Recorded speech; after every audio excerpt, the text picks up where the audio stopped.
Fala galera, estamos de volta no segundo episódio do Podcast e com isso a gente vai trazer um novo tema. Esse novo tema é hormônios na performance e na nossa saúde. Comigo a gente trouxe uma pessoa muito especial que o Léo vai apresentar um pouquinho e vai falar um pouco mais sobre ela.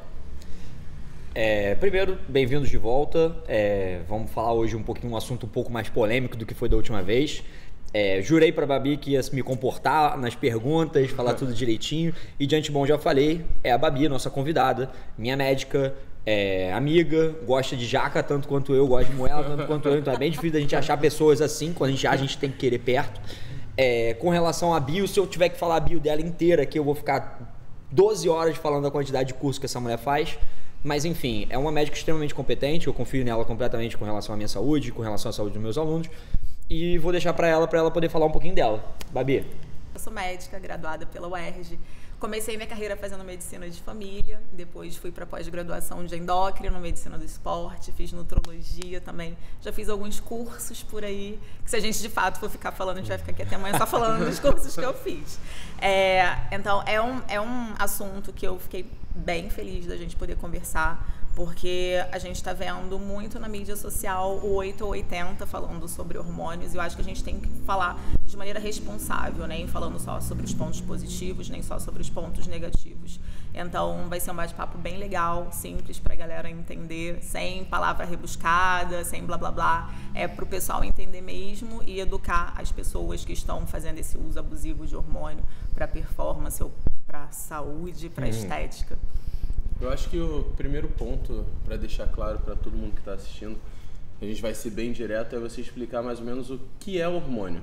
Tanto hormônio no nosso corpo, quanto hormônios externos, né? Então fala um pouquinho sobre o que é, só para a galera ficar meio embasada e entender mais. Sendo bem simples, os hormônios eles vão ser os nossos mestres. Então cada hormônio vai ter sua função diferente. Como é que a gente vai estar falando sobre performance? Então se a gente pega ali o hormônio testosterona, além das várias funções que ele tem ali, principalmente para o homem, para a mulher ele também tem uma função importante, mas quando a gente fala em performance, ele vai orquestrar ali a parte de ganho de massa muscular, vai ajudar na força, tem uma função ali na recuperação também.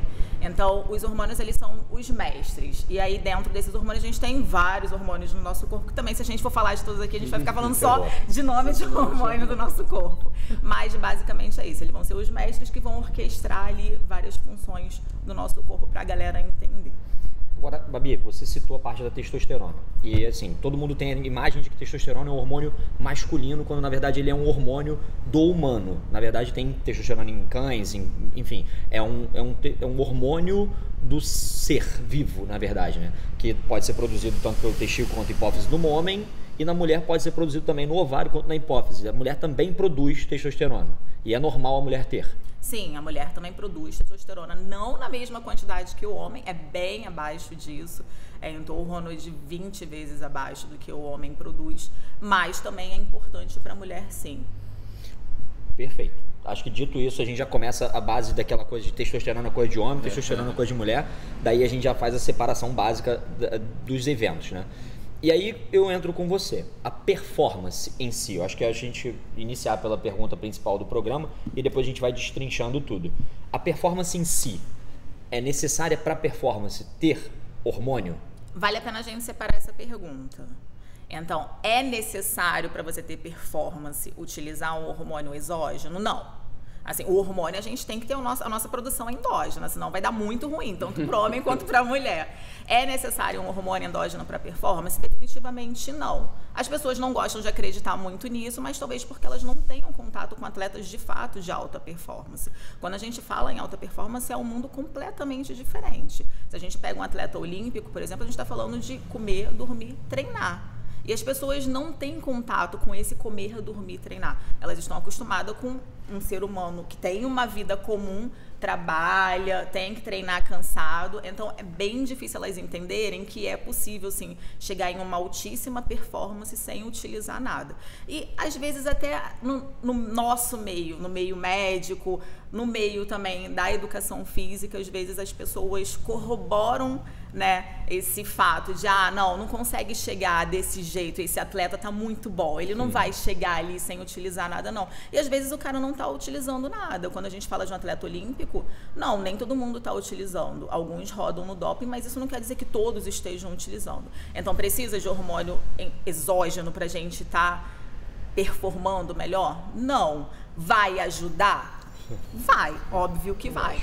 Então, Babi, uma pergunta que não quer calar, e isso ainda mais no meio do crossfit, da musculação, na verdade, no meio dos atletas amadores. Por que você acha que vem crescendo tanto o uso de hormônios para atletas amadores? Que a gente vê que é uma categoria mais base, uma categoria mais de entrada. Por que você acha que eles estão procurando mais do que atletas de alta performance? Então, de fato, são os amadores que procuram mais esse uso do hormônio do que um atleta já elite, de altíssima performance. E um dos motivos, com certeza, é acelerar o processo. Então, eles querem chegar logo ali no elite, no RX, para começar a conquistar de fato. E o CrossFit é competitivo. Você não quer ficar ali no scale para sempre. Você quer ir subindo o mais rápido possível, quer pegar o pódio, tem competição quase todo final de semana, então você quer estar ali performando melhor e ele quer chegar lá em cima. E o hormônio, ele vai acelerar esse processo? Vai, em relação à força, vai deixar o cara mais recuperado, ele vai conseguir treinar melhor. Então, assim, é óbvio que vai ajudar nesse processo, acelerando esse processo dele. Se é o certo? Com certeza não, porque o cara está iniciando, o cara ainda tem muita coisa para aprender, então não é o momento dele já estar colocando algum hormônio. Não que o cara elite tenha que colocar alguma coisa também, mas falando, tem que usar, vai usar, quer usar, não seria o momento ideal, já que é uma fase iniciante ali, ainda tem muito a evoluir. Então, Babi, eu acho que uma das coisas que eu sempre quis debater contigo, que a gente debate normalmente todos os dias, é que, assim, todas as pessoas têm quem não tem um preconceito é porque já conhece de alguma forma. Então, assim, primeiro, até o bate-papo nosso vai valer para a gente quebrar esse preconceito, porque os hormônios são utilizados pela população em geral há milênios. As meninas começam a tomar hormônios com 12, 13 anos na menstruação para poder regular o ciclo menstrual ou para evitar gravidez. Então, os hormônios são presentes na nossa vida o tempo todo. Homens tomam para poder evitar alguma coisa ou melhorar a queda de cabelo, enfim, melhorar a performance. Então, assim, os hormônios estão mais do que presentes na nossa vida. Então, a pessoa que procura uma melhora através de um hormônio ou de outro, não tem que, mas eu vou tomar alguma coisa. Então, primeiro a gente tentar quebrar esse preconceito que existe com relação a uma tabu, né? uma coisa tão general assim como todo mundo utiliza. E aí eu aproveito para te perguntar, principalmente por essa parte de anticoncepcional. O anticoncepcional em si, que é um hormônio, que pode ser baseado em um hormônio ou outro hormônio feminino, ele impede ou diminui o processo de hipertrofia na mulher? Depende de qual anticoncepcional você está falando. Existem vários tipos de anticoncepcionais. Se a gente pega os anticoncepcionais mais antigos, que tinham uma ação ali anti-androgênica, vai atrapalhar. Vai zerar a capacidade de ganhar massa muscular. Isso é bem como eu recebi no meu consultório. Eu uso anticoncepcional, não consigo ganhar massa muscular por causa do anticoncepcional. Não, peraí.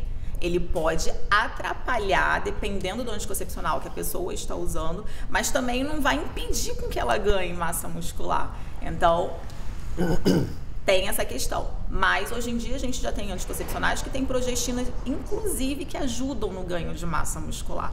Então, assim, tem os anticoncepcionais mais antigos, que de fato podem atrapalhar, mas os mais recentes não vai atrapalhar. A gente tem alguns estudos que mostram que não atrapalham no ganho. Então, é saber escolher qual anticoncepcional vai ser melhor. Não vou citar nomes, obviamente, porque eu sei que se eu falar o nome de algum, quem já usa o outro já vai amanhã trocar de anticoncepcional sem procurar a médica. Então, não tocaremos em nome, mas é bom as pessoas saberem que não necessariamente o anticoncepcional vai atrapalhar no ganho de massa muscular. Inclusive, para quem tem essa dificuldade do ganho de massa muscular, existem alguns anticoncepcionais que hoje em dia ajudam um pouquinho nesse ganho de massa muscular. Não estou falando da gestrinona, porque a gestrinona também não é anticoncepcional, ela não é liberada aqui no Brasil para o uso como anticoncepcional, tá? Mas existem anticoncepcionais liberados que podem sim ajudar.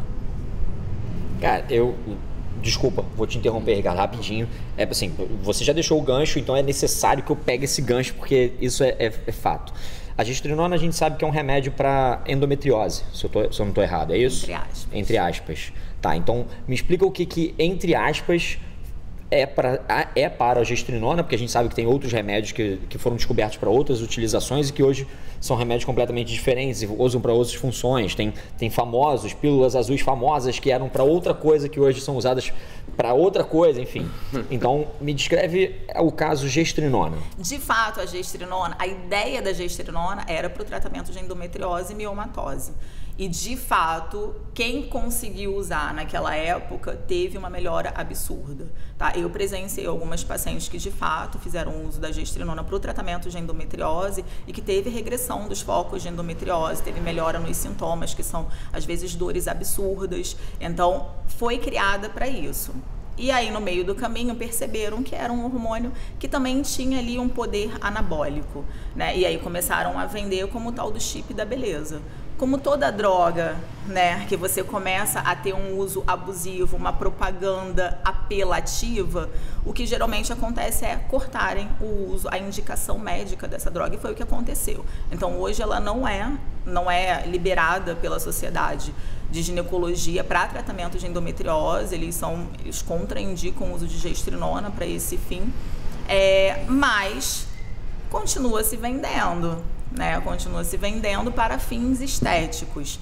Então, tem um poder anabólico? Tem um poder anabólico, sim. Mas quando a gente compara ali uma gestrinona com uma oxandrolona, por exemplo, o poder anabólico da oxandrolona é bem maior do que o da gestrinona. E quando a gente compara os efeitos androgênicos, que seriam os efeitos colaterais que as pessoas não querem, o da gestrinona acaba sendo maior do que o da oxandrolona. E as pessoas às vezes, usar oxandrolona, que absurdo, e tá com 5 implantes de gestrinona no bumbum.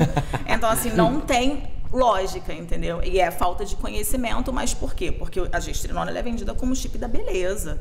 Então, se é um chip da beleza, não tem efeito colateral. Como que um chip da beleza vai fazer crescer pelo, aparecer acne, ter queda de cabelo? É da beleza. Então, não aparece isso, né? E quando falam de oxandrolona, oxandrolona é um anabolizante. Você vai ter pelo no rosto, vai crescer barba, vai cair cabelo, e não é bem assim. Quando a gente olha o poder androgênico das duas, o da gestrinona acaba sendo maior do que o da oxandrolona. E a oxandrolona tem um poder anabólico, que é o que as meninas querem, né, de ganho de massa muscular, maior do que o da gestrinona. E ainda é bem mais barato, porque se você pensa um implante ali, que às vezes o médico cobra 5 mil, 8 mil reais para poder colocar, a oxandrolona a pessoa manipula por quanto? 150, 200 reais? E desse gancho todo que a gente vem falando, a gente migra um pouco ainda para o nosso tema principal, só que a gente sai um pouco do lado performance. E agora a gente traz para o nosso dia a dia, lado saúde. E tudo isso que você vem trazendo para a gente, falando até agora, mostra que os hormônios, como o Léo falou, estão presentes na nossa vida de diferentes maneiras, e ele é usado também como tratamento para algumas pessoas, em formato de saúde, health total. Então, esse tabu todo que é passado sobre você utilizar hormônios, cara, quando você utiliza hormônio você vai ficar igual um ogro, você vai crescer, você vai ficar um monte. Na verdade, dependendo da dosagem que você usa, na verdade é utilizado para tratamento de algum sintoma, de alguma doença. Fala um pouco mais sobre isso no dia a dia em tratamentos de pessoas normais. Então, por exemplo, quando a gente pega uma oxandrolona, o estanozolol, a oximetolona, que eu sei que já vão me perguntar daqui a pouco, provavelmente. Quando você pega essas medicações, elas tinham indicações médicas antigamente, antes de serem proibidas a comercialização dentro das farmácias. Então, elas tinham indicação para tratamento de alguns tipos de anemia, tinha indicação para doenças que têm um catabolismo proteico acelerado, como hepatopatas, idosos, sarcopênicos. Então, tem essa indicação. Hoje em dia, a testosterona ela é usada bastante, até no meio da urologia também. Em idosos é usado. Para hipogonadismo, óbvio, hipogonadismo para quem tem a testosterona baixa, no caso do homem, a gente pode usar a testosterona. Para a mulher, no caso de desejo sexual hipoativo, também é utilizada a testosterona. Então, tem sim indicação médica. E é importante a gente falar sobre hormônios, porque às vezes fica só como anabolizante. E não é. Ele tem indicação médica e ajuda muito. Quando você pega um idoso sarcopênico que tem dificuldade de levantar de um sofá e você faz um hormônio para essa pessoa, independente do qual que vai escolher, você melhora muito a qualidade de vida desse idoso. Então ele passa a ser mais independente. Vou pegar o gancho de novo desse fato da gestrinona e vou comparar com a oxandrolona. A gente sabe que a oxandrolona hoje é um dos hormônios mais estudados e mais traduzidos em literatura, sabe? Então, a oxandrolona é um derivado de DHT. Para quem não sabe, são 3 tipos, acredito eu, de testosterona, correto? Testosterona em si, que é a molécula base, que aí vai virar sobre algum sal em cima da própria testosterona. O DHT, que é o de hidrotestosterona, que ela já foi metabolizada de alguma forma, ou se eu estiver errado depois me corrija. E o outro que eu prefiro nem citar, porque é o hormônio de finalização de fisiculturista, então não precisamos nem citar. Mas esses dois são os 2 principais, um derivado de DHT ou a testosterona em si. A gestrinona, ela entra como um derivado de DHT, correto? Ela é da família das 19-nor, que seria a família da nandrolona, a decadurabolin. Então ela é uma progestina, mas que tem um efeito anabólico também. Então, aí... E a oxandrolona, na verdade, é um derivado de DHT. É um derivado de testosterona. É um DHT. E aí a gente falando sobre valores, né? A oxandrolona facilmente manipulável em alguma farmácia de qualidade, vira, sei lá, R$200 por mês, por uma dose útil. Aí o Ricardo citou uma coisa que eu peguei também como gancho, né? O que acontece? Na verdade, muita gente tem aquela impressão de que quanto mais você toma, qual a maior a dose, maior a chance de você ter um efeito androgênico na mulher ou menor a chance de você ter uma reversão do teu eixo no masculino. E aí esse efeito androgênico, no caso, nascimento de pelos onde não se deve, crescimento, enfim, do clitóris ou crescimento de algumas outras coisas, formação de padrões androgênicos em mulheres. Acontece por causa da dose?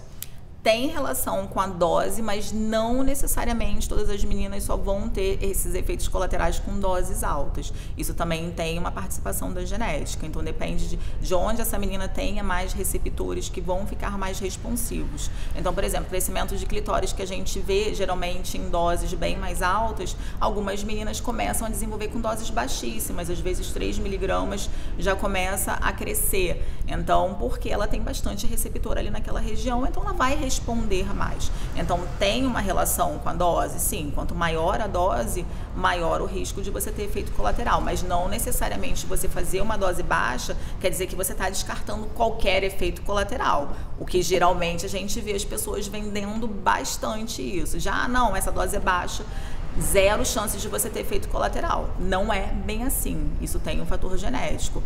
É uma pequena parte? É uma pequena parte, mas vai que aquela pessoa faz parte dessa pequena parte que vai ter esse efeito colateral mesmo com dose baixa. Então, não tem como a gente garantir que não vai ter efeito colateral. Como qualquer outro remédio, como qualquer outra droga, tem chances de efeito colateral. Doses baixas, menor chance. Doses mais altas, maior chance. Porém, doses baixas não excluem as chances de ter. Perfeito. É interessante a gente continuar seguindo essa linha, né? Mas agora saindo um pouco desses hormônios ligados diretamente a crescimento físico e agora trazendo mais para hormônios que trazem emagrecimento. A gente viu que de um tempo para cá teve um crescimento absurdo entre 2 medicações que inclusive vários famosos fazem uso e a galera também amadora faz uso, que é Ozempic e Saxenda. E com isso, por que você acha que teve um crescimento tão exacerbado desses 2 remédios para pessoas que não necessitam ou não têm um caso de obesidade ou não tem um caso mais sério que deva ser tratado? Cara, é muito bom você ter colocado já que está crescendo, mas não para o tratamento de obesidade e sobrepeso, que é a indicação para o uso dessas medicações, porque às vezes você fala, não, olha, Ozempic está em falta na farmácia, então as pessoas com obesidade estão conseguindo alcançar o tratamento. Não são as pessoas com obesidade que estão conseguindo alcançar o tratamento. Pelo contrário, Quando eu pergunto para vocês, por exemplo, vou rebater a pergunta. O aluno de vocês que quer perder ali 5 quilinhos, aluno ou aluna, quer perder 5 quilinhos só. O que atrapalha tanto eles a conseguir perder esses 5, que são só 5 quilinhos? Vamos diminuir, são só 2 quilinhos. O que atrapalha tanto? A alimentação. E aí, quando você vende uma droga que fala que você vai ficar sem fome, que vai aumentar a sua saciedade, o que acontece? As pessoas vão querer essa medicação.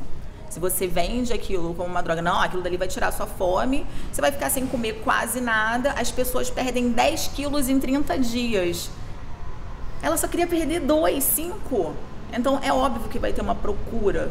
E aí, a mágica da coisa. Exatamente. Então, a forma que é vendida a medicação, como o milagre para o emagrecimento, como você vai perder 8 quilos em 30 dias, vai tirar completamente a sua fome, é isso que faz as pessoas correrem atrás dessa medicação, mesmo que elas não tenham indicação para. E vindo para os exemplos presentes, né? O semaglutida, é isso? Uhum. Semaglutida, que é esse é o nome. Ozempic. A semaglutida, por exemplo, eu vejo muitos, em algumas pessoas que eu conheço que utilizam, que causam um enjoo muito grande.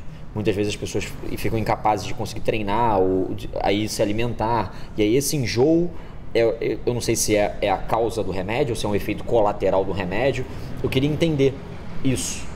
Por que esse enjoo acontece? O enjoo, ele é um efeito colateral da medicação. Geralmente ele está relacionado ou aumento de dose muito rápido, ou então a pessoa já começa com uma dose que não é a dose para ela, porque as pessoas olham ali, a dose de emagrecimento é até 2,4 miligramas. Estou falando 2,4 porque a caneta para tratamento de obesidade, que a gente ainda não tem no Brasil, mas que deve chegar até o final do ano, é até 2,4 miligramas. Então, eles veem ali, tratamento de obesidade até 2,4, então eu preciso usar a dose máxima para conseguir perder o máximo que eu quero de peso. E não é assim. Às vezes, com 0,25, 0,5, a gente controla super bem a fome daquele paciente, aumenta a saciedade, ajuda no emagrecimento, de uma forma moderada, né? Porque o emagrecimento também não precisa ser 15, 10 quilos em 30 dias e o cara consegue treinar bem. Agora, o enjoo parte de que ele tem uma função também ali na insulina, ele tem aquela função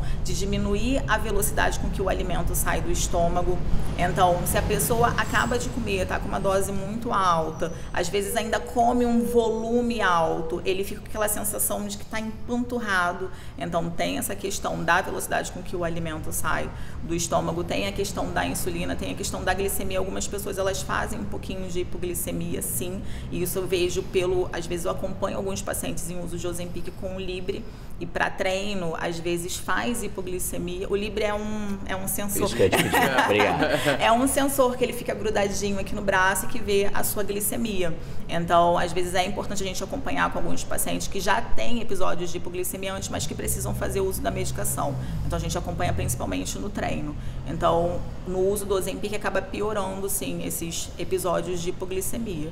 Então, essa questão do enjoo pode vir por vários fatores, mas geralmente ela está ligada assim, a aumento de dose muito rápido. Quando a gente começa fracionando, é bem difícil a gente ter esses enjoos que a pessoa não consegue sair de casa, não consegue treinar direito.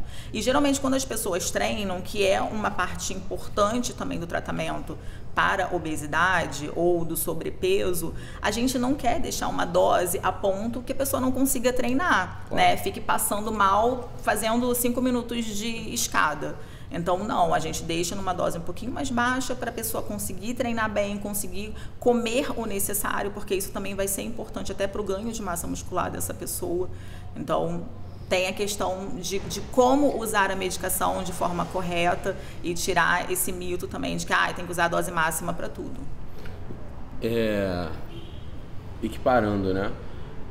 A utilização tanto desses remédios para emagrecimento a longo prazo, como de um remédio, como de um hormônio exógeno, como a gente estava falando, com cunho de ganhar massa muscular ou performance, utilizando a longo prazo vai ser o mesmo, a gente vai ter efeitos colaterais também. O que eu estou querendo dizer e trazer na pergunta é que independente do hormônio que você use ou do remédio que você use, a longo prazo você vai ter algum efeito colateral? Depende.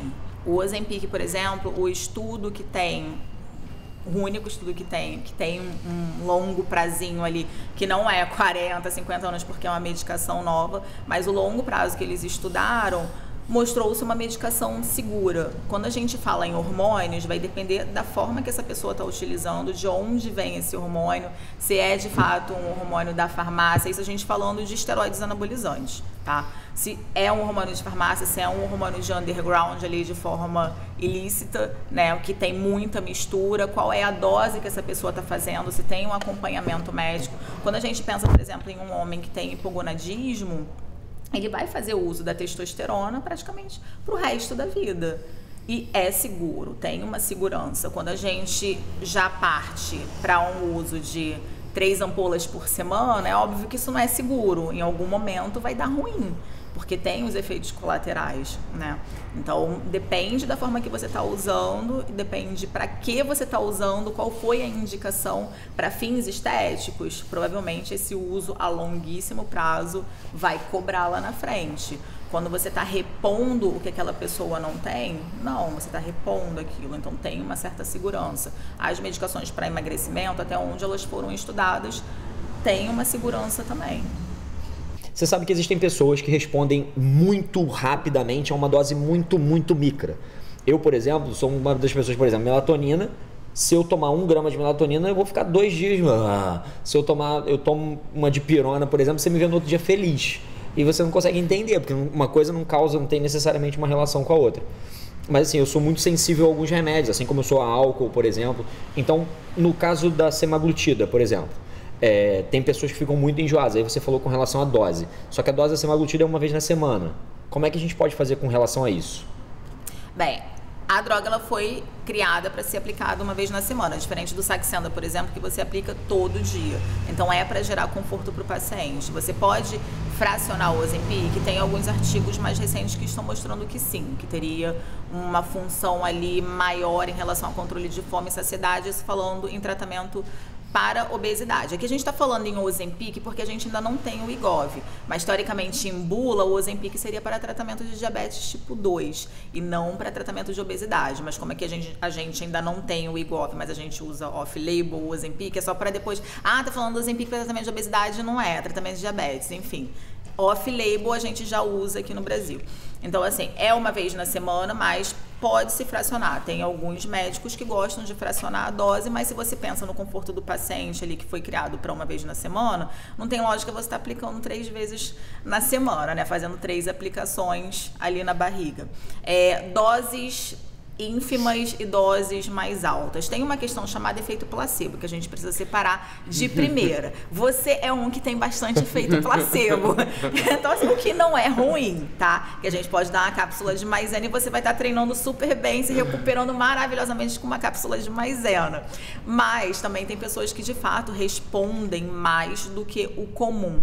Então, doses menores acabam gerando os efeitos que não eram esperados para aquela dose. Tenho pacientes que usam 0,25 de Ozempic e que tem uma perda perfeita, tá conseguindo ter aquela perda planejada ali, que não é rápida novamente. A gente não quer, em um tratamento de obesidade, que o cara perca 15 quilos. E é até importante a gente tocar nesse assunto, saindo um pouquinho da sua pergunta, para poder falar sobre o tal do Ozempic Face, né? Que pegou o Instagram inteiro essa semana, desde a semana retrasada que começou o tal do Ozempic Face, que é o pessoal começar a postar que o tratamento com Ozempic causaria a flacidez da pele. E, gente, não é a medicação. Isso é importante a gente falar, porque às vezes chega um paciente que está em tratamento para obesidade falando, mas eu vou ficar todo flácido, meu rosto vai ficar flácido. Não é a culpa do Ozempic. O negócio é que as pessoas querem a perda de peso rápida e essa perda rápida do peso acaba gerando essa flacidez tanto da pele, do rosto, como da região do abdômen. É como se fosse uma bariátrica, por exemplo, onde a pessoa perde ali 30 quilos muito rápido, 30, 40 quilos muito rápido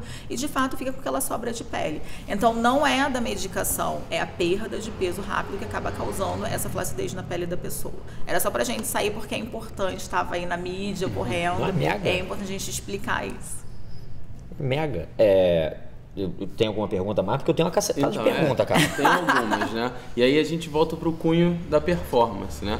Alguns já conhecem a gente há algum tempo, vê que a gente pratica CrossFit há um bom período de tempo. Sim. E a gente gosta de treinar mais pesado, só que a gente migrou para a parte de narração, pro podcast, cansa menos, mas a gente continua com o mesmo intuito, né, de querer treinar pesado. E para quem não sabe, a Babi é uma amiga próxima nossa e também é a nossa médica, então ela sofre um pouco com: agora eu quero ficar fortão, agora não, agora eu quero performar, preciso emagrecer, agora eu preciso ficar grande. E aí ela fica sofrendo um pouco com isso. E dessas brincadeiras todas, a pergunta é: quais são os suplementos ou hormônios mais utilizados por atletas de alta performance? Não que a gente vá virar agora, não que a gente saia daqui e passe na farma e compre. Não que eu vá virar agora, ligar pra farmácia e já... Oi, alô? Tudo bom? Duas. Cara, suplementos disparado. Isso no meio do CrossFit, né? Porque senão acaba mudando um pouquinho. Assim como o nosso público maior aqui vai ser CrossFit, no meio do CrossFit, suplemento disparado. Creatina e beta-alanina. O que não é ruim, tá? Das pessoas utilizarem, porque tem ali as suas funções de fato, tem resultado. Mais disparado, creatina e beta-alanina. Quando a gente parte para os hormônios, disparado vai entrar testosterona e oxandrolona, o que também não é ruim, tá? Porque são drogas bem estudadas, relativamente seguras, né? Dependendo de como você faça. E aí, em um mundo onde a gente sabe que tem gente prescrevendo sem saber o que está prescrevendo, isso eu sei porque eu recebo às vezes esses pacientes. O que eu mais recebo no meu consultório, às vezes as pessoas acham que é gente procurando hormônio, não é. É gente para poder tratar efeito colateral porque utilizou o hormônio de forma indevida. Então, ser a testosterona e a oxandrolona o hormônio mais prescrito aí no meio nem é tão ruim, não. Tá? E se a gente pensar também na oxandrolona pro CrossFit, ela tem eu ia falar um palavrão, ela tem um benefício enorme, tá? Ela vai ajudar ali na síntese de fosfocreatina, que vocês podem explicar melhor do que eu o porquê que é tão importante para o CrossFit. Ela vai atuar em relação ao aumento de força, ajuda na composição corporal também, aumento de massa muscular, né? Então tem o porquê de ser a mais utilizada. E a testosterona, quando a gente fala, mais pro homem, pra mulher não tanto, porque a testosterona na mulher ela acaba sendo muito androgênica. Então tem um poder anabólico, mas quando a gente quer trabalhar esse poder anabólico da testosterona, que seria uma dose uma dose mais suprafisiológica, na mulher acaba sendo muito androgênico. Então não vale a pena a gente ou associar a testosterona com a oxandrolona, ou então fazer a testosterona sozinho com fins estéticos ou de performance. No homem, aí já são outros 500. A gente sabe que a oxandrolona, embora seja um derivado ela não vai atuar como uma testosterona. E aí quando a gente faz uma oxandrolona em um homem, é óbvio que a gente vai ter a queda ali da testosterona e a gente precisa associar uma testosterona para não deixar esse cara também caído, né? Porque é o principal hormônio do homem, então também não dá para fazer sozinho. Deixa eu pegar o som, pelo amor de Deus, porque agora eu fiquei agoniado aqui dentro de mim. Então, vamos lá. Essa é a chave do que eu queria, fiquei até empolgado. Então, quando se prescreve um ciclo hormonal para uma pessoa, que seja de performance, seja de saúde, seja de... Enfim, prescreve-se um derivado de DHT, provavelmente, e um derivado de testosterona pura, certo? Essa mistura, para mim, hoje faz um pouco mais de sentido, porque eu tenho acesso a você mais tempo, então eu consigo conversar sobre isso contigo o tempo todo. Mas para muita gente não dá para entender por que tu prescreve 2 tipos de testosterona, não só testosterona. Por que eu não posso tomar só uma testosterona? Por que eu tenho que tomar uma testosterona com um derivado? Quando eu falo derivados de DHT, porque poderia ser um oxandrolona, um estanozolol, enfim, poderiam ser outros derivados de DHT. Por que conjugar 2 drogas diferentes que teoricamente atuarão da mesma forma? Mas não necessariamente você precisa conjugar 2 drogas diferentes. O que eu falei foi, se você usa uma oxandrolona em um homem, é óbvio que você precisa colocar uma testosterona junto, para evitar que essa testosterona dele caia demais. Essa oxandrolona não vai desempenhar o papel da testosterona. Mas você pode fazer uma testosterona isolada. Quando as pessoas começam a combinar muitas coisas, o que elas querem é ter um efeito potencializado. Então, ao invés de você usar ali um cipionato, por exemplo, um Deposteron da vida. Ao invés de você usar 4 ampolas de Deposteron, eles vão procurar uma outra testosterona que tenha um outro éster. Esse éster, ele vai causar o quê? Qual é a diferença de você ter um éster de um tipo e um éster de outro tipo ligado à testosterona?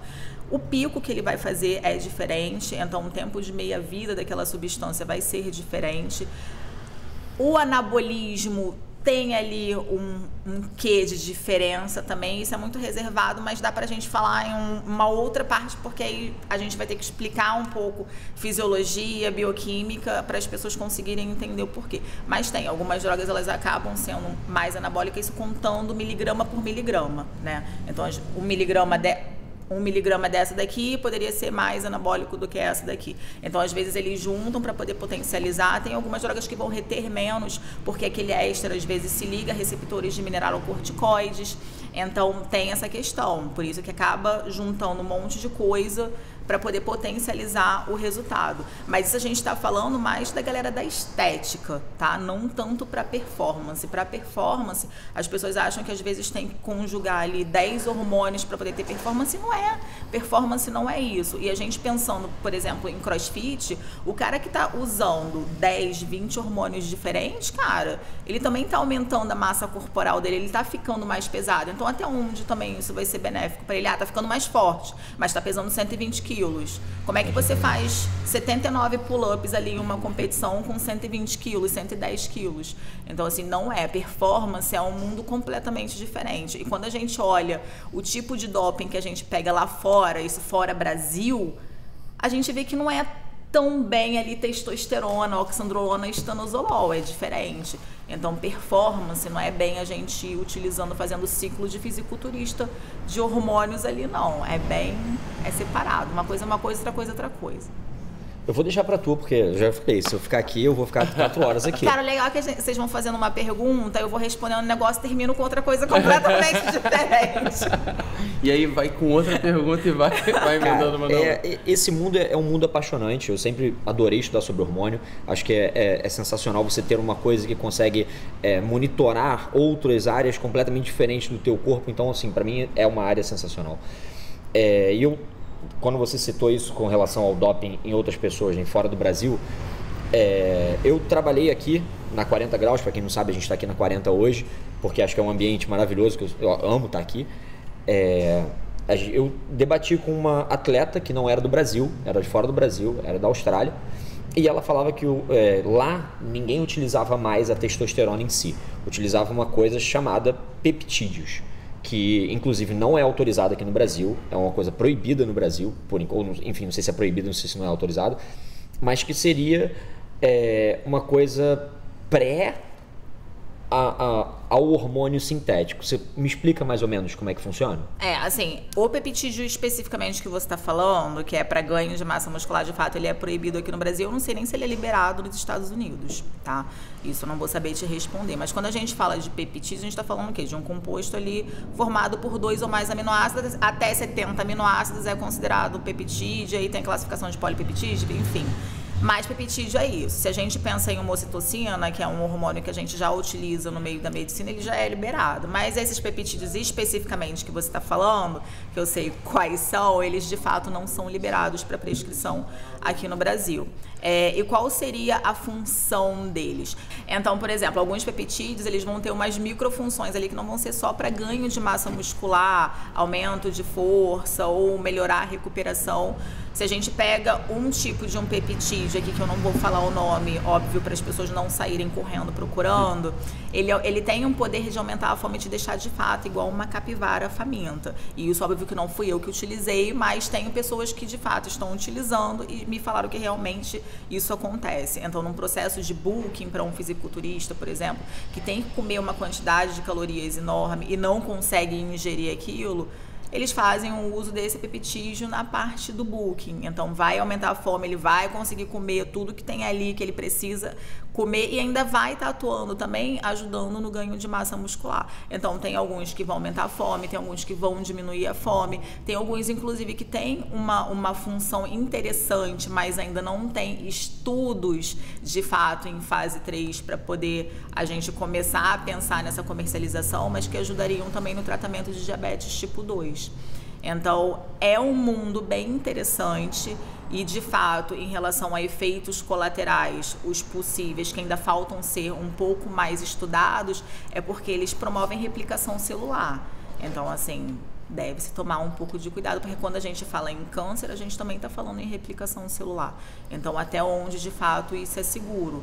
E a maioria não tem estudos palpáveis que dê para a gente levar em consideração. Alguns já estão ali em um estudo fase 2 para fase 3, mas ainda precisa, né, de fato, a gente confirmar se é seguro, mas já tem muita gente utilizando, tem sites que as pessoas conseguem comprar lá fora. Então, assim, acesso as pessoas têm, infelizmente, mas liberado ainda não está. Babi, mais uma pergunta, tá? E essa pergunta vai muito do que a gente vivencia dentro de boxe, dentro de academia e tudo mais. Às vezes a gente passa uma série, um workout para um aluno e acaba o dia, ele fala, caraca, tô muito cansado, tô destruído, tô com muitas dores. E no dia seguinte ele fala, cara, tem que trabalhar, vou tomar um anti-inflamatório. E aí ele vai e joga um anti-inflamatório para dentro, joga um corticoide. Fala um pouquinho da ação disso e se é válido. Eu sempre explico para os meus alunos uma coisa, mas eu vou deixar você falar. Assim, é válido, depende do quê? Para passar a dor, vai ser válido. Agora, se ele vai estar estragando ali o trabalho que você fez no dia anterior, aí vocês podem explicar até melhor do que eu essa relação. Mas assim, quando a gente pensa em uso de anti-inflamatório, e isso de fato é bem comum, de pessoas acabarem tomando diprospan da vida, que tem um corticoide ali semanalmente, e às vezes a gente pega o paciente que está ali hipogonádico e a gente acha que é alguma coisa super rara, e não, é um diprospan que ele toma todo final de semana para poder se recuperar, para treinar melhor. Então, assim, para tratamento da dor, da inflamação, é óbvio que vai funcionar. O cara vai ficar zerado para o dia seguinte. Agora, tem um fator também que é perigoso, às vezes o cara que está com alguma lesão, algum início de lesão, ele começa a tomar esse anti-inflamatório para poder retirar essa dor e acaba tirando o mecanismo dele de defesa de lesões, porque ele não vai estar sentindo aquela dor como deveria estar sentindo. Passando dessa parte de anti-inflamatório, a gente vive numa cidade, o Rio de Janeiro é uma loucura, né? Uma hora tá quente, uma hora tá frio, a pessoa entra no ar-condicionado super gelado, sai, tá 45 graus do lado de fora. Então, assim, a imensa maioria dos meus clientes tem sinusite, assim, aleatórias. Então, assim, uma das medicações mais comuns de eu vê-los tomando é um Predsim, que na verdade é um corticoide. E o corticoide a gente entende como, não, é uma coisa super tranquila, até aliviou minhas dorezinhas que eu tava, aquela dorzinha que eu tava no cotovelo, aquela cervicalgia e tal, não sei o que, eu tô zerado, Léo, tô pronto para treinar. E você citou uma parte que eu acho assim, extremamente importante, que é a parte do uso contínuo causar em algum momento um hipogonadismo. E explica melhor primeiro o que é hipogonadismo, porque eu sei, o Ricardo sabe, mas tipo assim, pode ter uma galera que não sabe, e como o corticoide pode causar esse tipo de coisa. O hipogonadismo, como eu falei lá no início, é a queda da testosterona a níveis abaixo do que o que a gente considera normal. Isso falando no homem, tá? E especificamente no homem. O corticoide, para ser bem simples, ele faz parte da via de produção da testosterona. E quando a gente começa a dar uma substância de forma exógena, como acontece com a maioria dos hormônios, é a gente bloquear a nossa produção endógena. E assim, a gente tem um corticoide exógeno, só que ele não vai desempenhar todas as funções do nosso corticoide endógeno. Então acaba que a gente pode sim bloquear a produção de testosterona no final das contas com o uso de corticoide em doses mais altas, tá? É óbvio que o cara que usa ali 10 mg de Predsim por 2, 3, 7 dias, não vai acontecer isso. Mas o cara que está aplicando diprospan toda semana, provavelmente vai acontecer, ele vai chegar. E tem mais, o uso prolongado dessa dose mais alta pode acabar bloqueando, não seria de vez, mas para o pessoal entender, poderia acabar dificultando a nossa produção endógena de corticoide, de cortisol. Então, assim, também tem essa questão, não é nem só a questão da testosterona que o pessoal fica super preocupado, mas também da nossa própria produção. E a gente precisa dele, né, para várias funções do nosso corpo. Então tem essas duas questões também, não é só em relação à testosterona, não. E também, voltando aos anti-inflamatórios, tem a questão dos efeitos colaterais dos anti-inflamatórios. Dependendo do tipo de anti-inflamatório que você usa, existem alguns riscos do uso a longo prazo. Alguns anti-inflamatórios, por exemplo, eles podem dar até hemorragia digestiva, eles podem causar úlceras no estômago, então tem que tomar cuidado com esse uso abusivo, às vezes, de medicações que parecem super inocentes, algumas a gente acha ali até na prateleira, nem precisa de receita, um ibuprofeno, mas que na verdade podem ter efeitos mais sérios. Cara, eu já te falei, né? Se você me largar aqui, eu vou gastar mais umas 3 horas perguntando coisas. Eu posso fazer minha última pergunta? É a última, juro. Então vamos lá. Primeiro, eu comecei a nossa entrevista falando que primeiro a testosterona não é um hormônio masculino. E eu também falo que o estrogênio agora também não é um hormônio feminino, né? O estrogênio está presente no homem exclusivamente feminino. É um hormônio do ser humano. Na verdade, acho que quase todos os hormônios são partilhados entre todos nós, seres humanos, né? E o estrogênio tem um fator super importante no homem também, que muita gente não sabe, mas o estrogênio também é responsável pela libido masculina. Então, quando a mulher tende a zerar a testosterona, ela tende a ter uma libido mais baixa, assim como o homem, dado o volume hormonal que ele pode estar suplementando ou não, ou sobrepondo, ele também pode ficar com a libido muito baixa. Então, não é porque o cara tem uma testosterona de 1.800 que ele vai ser um cara firme na vida. Ele pode ser um cara menos firme mesmo com uma testosterona muito alta. Agora, na mulher, a testosterona baixa, o que pode causar?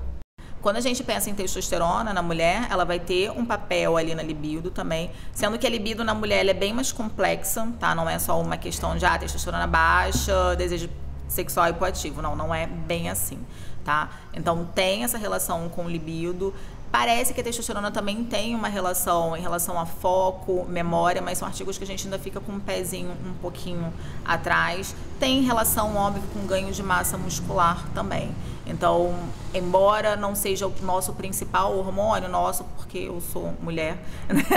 Que eu tô de frente a você, aí eu falo nosso. Embora não seja o principal hormônio da mulher, ele também tem funções importantes, sim. Hormônio é bom.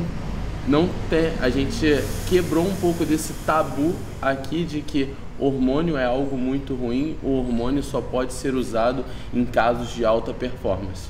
Então, após toda essa nossa mesa redonda, essa discussão, a gente entende que hormônios são necessários, tanto endógenos quanto exógenos, para qualquer ser humano. Correto?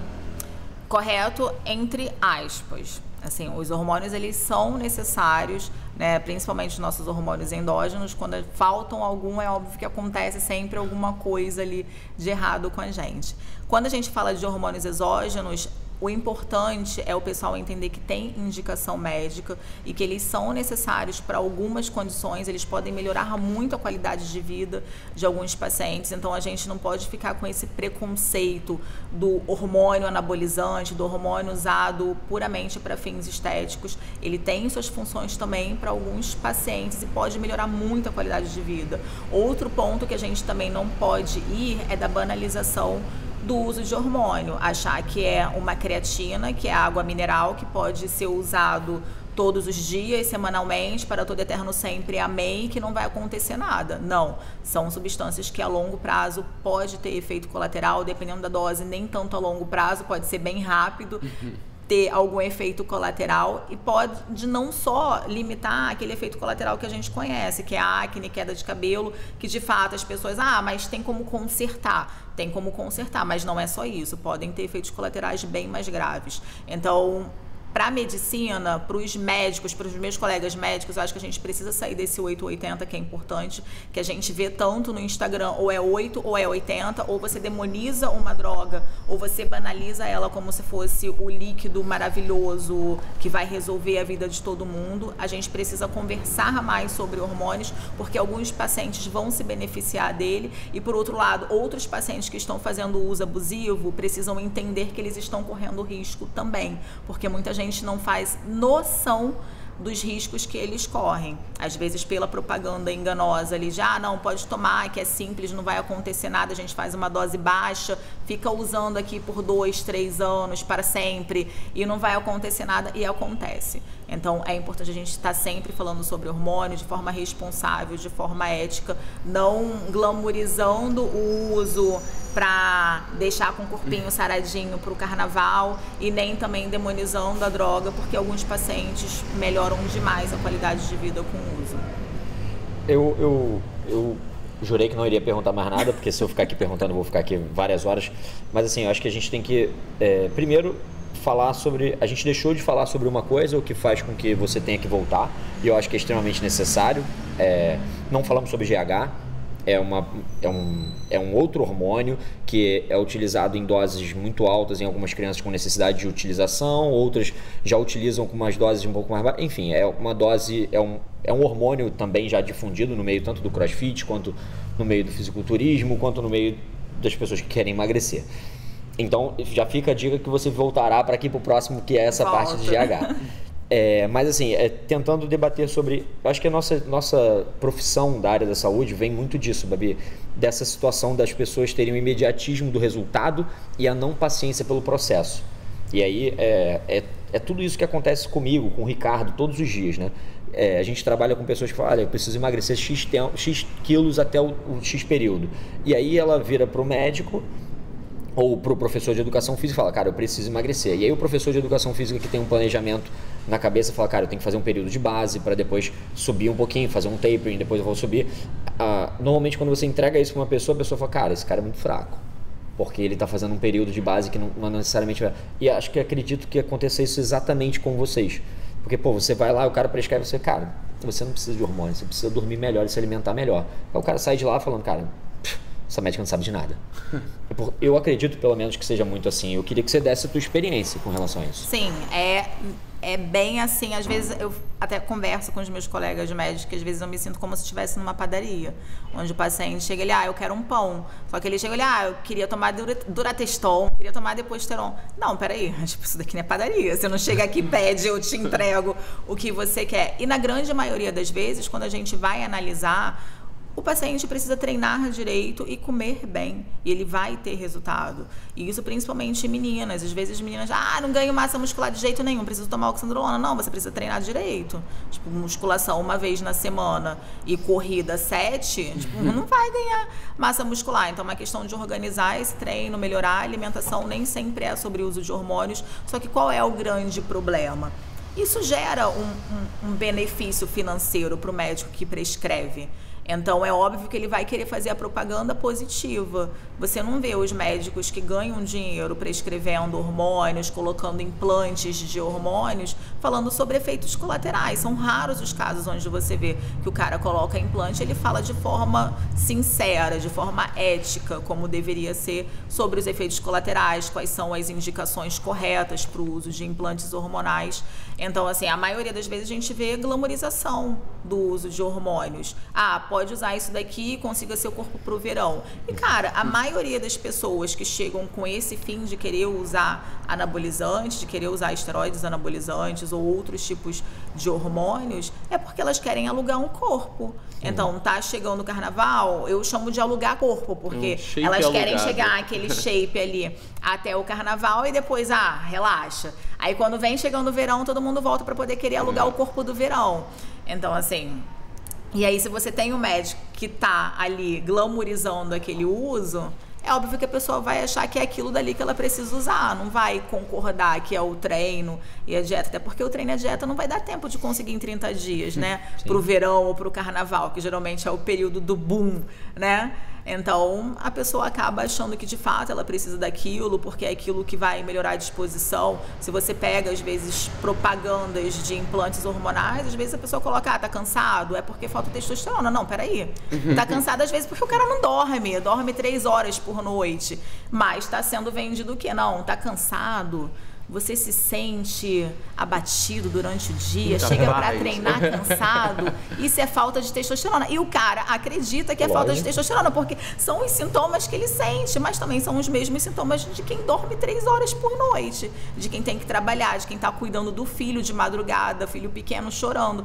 Vão ser os mesmos sintomas, mas ele tá vendo ali aquele... Não, esse médico que sabe. Ele sabe o que eu tô sentindo. É exatamente isso que eu sinto o dia inteiro. Então é isso que eu preciso. E aí se ele vai em outro médico que fala o que tá acontecendo, não. Você precisa dormir melhor. Aqui dormir melhor, eu não consigo dormir melhor. Tenho que cuidar do meu filho, eu tenho que trabalhar. Então é óbvio que ele vai acreditar naquele médico ali que tá falando que vai melhorar a disposição dele só com implantes hormonais, que é só isso que precisa. Ou então a menina que tem vontade de comer doce o dia todo... coloca gestrinona, que é isso que vai fazer passar. Pode colocar, que é só isso. Então, assim, você olha, você se identifica. Cara, quem não tem uma vontade de docinho? São raras as meninas que não têm vontade de docinho todos os dias. Então, você olha que não, ela sabe o que eu tô sentindo. É isso daqui mesmo. Eu tenho vontade de docinho exatamente nesse horário aqui, ó, final da tarde. Mas a pessoa não vai acreditar que é porque, às vezes, ela não faz o café da manhã direito, ou então fica em jejum muito tempo, ou então tenta fazer uma dieta muito restritiva e no final do dia o corpo vai pedir por carboidrato. E aí, quando você fala isso com a pessoa não acredita. Não é isso não. É o hormônio que tá faltando. Eu nem produzo gestrinona, mas é ele que tá faltando no meu corpo. Então, esse é o motivo. É legal até o pessoal entender, né? Como a gente falou no primeiro episódio, o Léo vem de uma vertente de treinamento de força, eu venho da vertente mais do CrossFit, mas nós três trabalhamos com saúde. E quando a gente fala em saúde, puxando a sardinha um pouco para o CrossFit, a gente vem com aquela definição de que o CrossFit é um bote salva-vidas. Mas a gente esquece que às vezes dentro do bote salva-vidas a gente tem ferramentas para que a gente consiga sobreviver por mais tempo. E quando fala que o CrossFit é um bote salva-vidas, a gente fala em doenças crônicas como obesidade, depressão, entre milhares de outras doenças crônicas. Mas esse bote salva-vidas vem com ferramentas, e essas ferramentas são os profissionais que estão ao entorno. Médicos, endócrinos, educadores físicos, nutricionistas. Então, antes da gente falar que o certo é fazer um, o certo é fazer outro, é utilizar aquilo, é fazer aquilo outro, é um trabalho feito com multiprofissionais, que eu posso dizer. Então, a gente sempre tenta fechar e entender um pouco cada episódio com algum objetivo. Eu acho que, ao meu ver, esse foi o objetivo desse episódio. Entender que o trabalho tem que ser feito em conjunto, cada um tem a sua área de atuação e a gente tem que respeitar os limites até mesmo para prescrever, entender, entregar um cliente ou um aluno na mão de algum profissional que a gente tenha confiança, e por isso que a Babi está aqui com a gente hoje. Para encerrar, eu queria te agradecer, Babi. Primeiro, para quem não sabe, Babi é minha aluna de personal, então primeiro por acreditar no meu trabalho, porque eu não sou uma pessoa muito fácil de lidar no dia a dia, eu tendo a não dar atenção para as pessoas.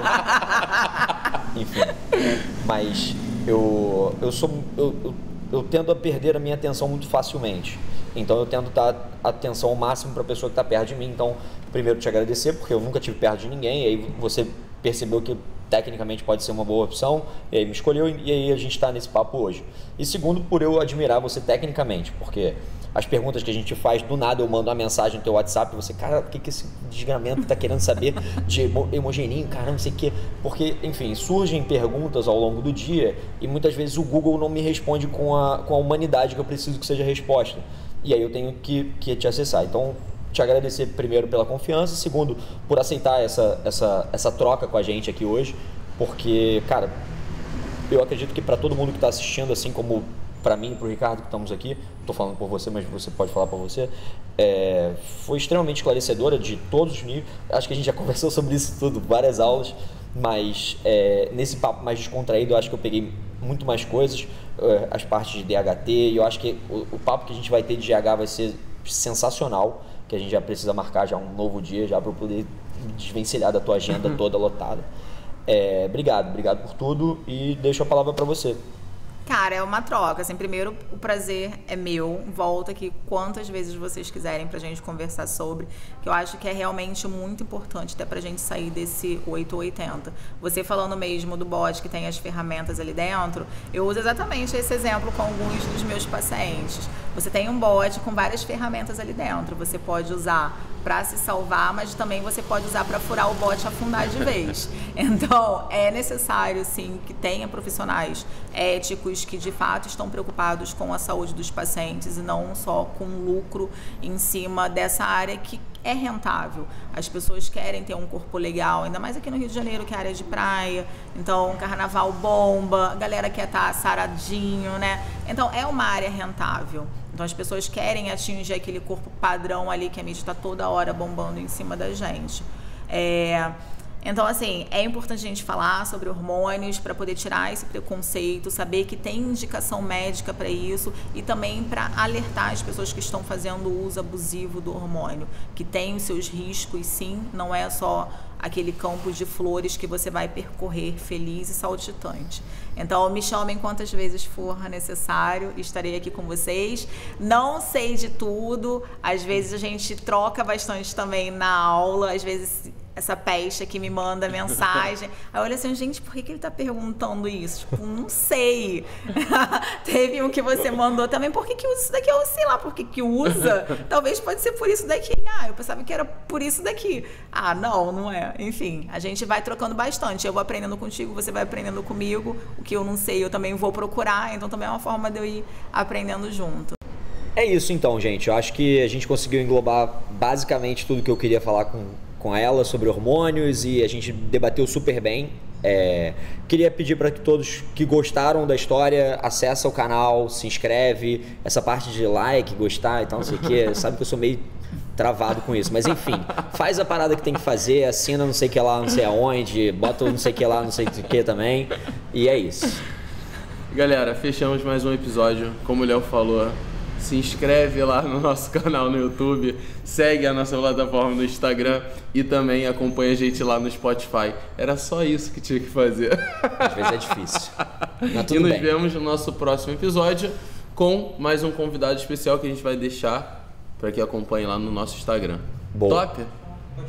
Na verdade, a gente escolheu, a gente botou na divulgação, o vídeo já fez isso na divulgação. Então, é o head coach da CT40, daqui da CT40 Graus, Júlio Oliveira, vai estar com a gente no próximo episódio. A gente vai debater com ele sobre metodologia de prescrição, tanto para atletas quanto para boxe. E aí a gente vai falar sobre a musculação também, prescrição na musculação, as diferenças, como a gente pode botar um gap atrás do outro. Enfim, é isso. No nosso Instagram você vai conseguir mandar todas as perguntas e a gente vai responder aqui. Show! E ele também. Fechou? Yes!